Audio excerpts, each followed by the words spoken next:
সারাদিন পর বেলা বাজে 2:30।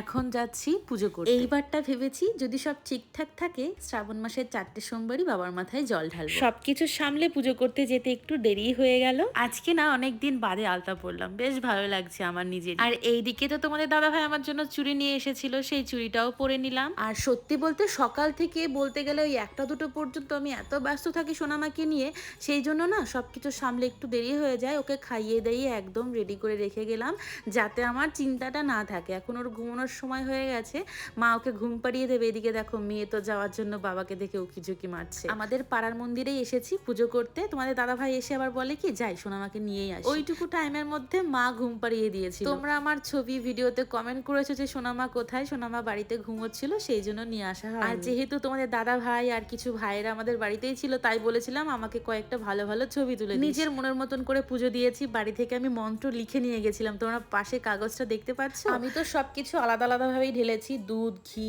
দই, মধু।